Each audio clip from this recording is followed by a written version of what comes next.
They thought I'd crumble, but I built a fortress in secret. I was 36, a single mom, and the only one in my family with a steady income. My parents treated me like their personal ATM, while my younger brother, Ethan, 29, was their golden boy, untouchable despite never holding a job for more than a few weeks. I was Mara, the reliable one, always bailing them out. It began with small asks, $100 for Ethan's phone, $300 for his car trouble. He's figuring things out, Mom would say. Be a good sister. But Ethan never figured anything out, and the demands grew relentless. I lived simply in a rented apartment with my son, Liam, 10, pouring every dollar into his school supplies, soccer cleats, and dreams. He was quiet, sharp-eyed, always noticing. And he noticed everything the day it all shattered. It was a drizzly Wednesday when Mom texted, Ethan's rent is due.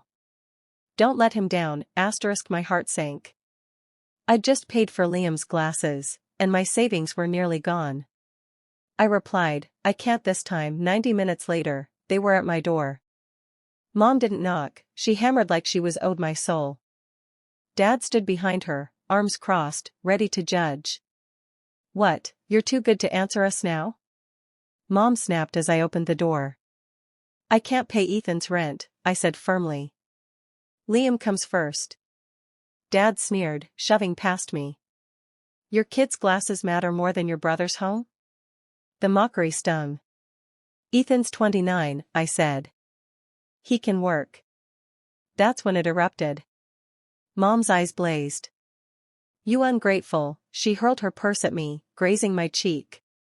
Before I could react, Dad grabbed my arm, yanking me toward the wall.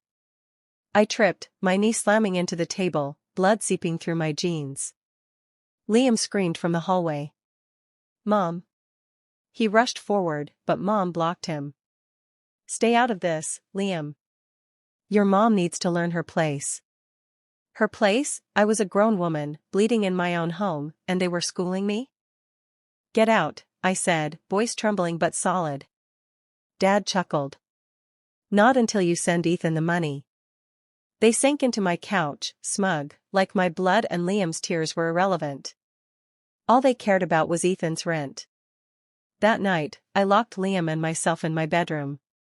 He clung to me, whispering, Why do they hate you, Mom?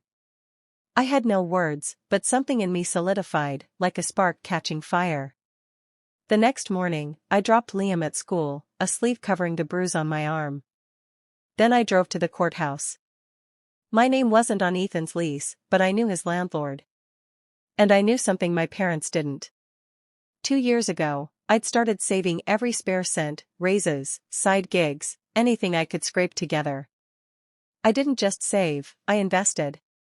One investment was the rundown house my parents rented, bought cheap at auction through an LLC.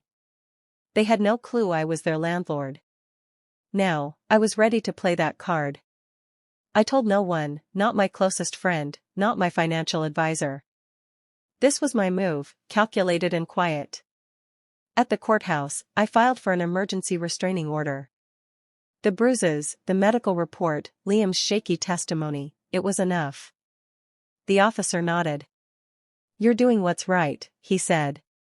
Next, I called the property manager for my parents' house. Are they behind on rent? I asked, already knowing. 3 months, she said. We were about to send a notice. Don't, I said. I'll take care of it. That night, my parents texted again. Mom, you're a shame to this family. Dad, Ethan deserves better than your greed. I didn't reply. Instead, I sent a certified eviction notice, 30 days to vacate. Ethan caught wind of it first. I ran into him at the store, his cart full of flashy sneakers and protein shakes. Still playing the victim, Mara, he mocked. You'll see what happens when you lean on me too long, I said, walking away. He smirked, oblivious. Some people only learn when the ground disappears. The eviction notice hit the next morning. Mom called, shrieking. How could you do this to us? Your own family. I stayed calm. The same way you could hurt me in front of my son. Easily. Where will we go? She wailed. Ask Ethan, I said. Maybe he'll step up. Silence. For the first time I felt unshackled, free of their guilt. The aftermath was chaos. My parents badmouthed me to relatives, painting me as cruel, unhinged. I didn't defend myself. Words are cheap, actions endure. Instead, I focused on Liam. We're moving, I told him one night. His eyes lit up. Where? Somewhere ours, I said. I'd bought a small house nearby, nothing fancy, but it had a tiny yard, Liam's favorite oak tree, and peace. True peace. The final moment came on day 30. I stood across the street from my parents' house, the one I owned. Noon was the deadline. Their belongings cluttered the lawn, a cracked mirror, faded cushions, Mom's old bird bath. Dad paced, cursing. Ethan was gone, off chasing dreams in LA, I'd heard. Liam held my hand, his soccer ball under his arm. He'd wanted to come. I want to see what fairness looks like, he said, wise beyond his years. Mom saw me and charged over, dragging a suitcase. Mara, you can't do this. We're blood. Her voice broke, but her eyes were hard. You lost that claim when you hurt me in front of Liam, I said, steady. Dad stormed up. Money's made you heartless. You think you're above us? No, I said. I'm just done being your doormat. He stepped forward, hand raised, but I didn't flinch. Try it, I said. The police are one call away. He froze, eyes flickering with something new, maybe fear. Liam stepped closer. You were wrong to hurt her, he said, voice small but clear. You lied about family. Mom's lip quivered, but no apology came. You'll regret this, she hissed. I already did, I said. 4 years. I turned to Liam. Let's go home. We walked to our car, their chaos fading behind us.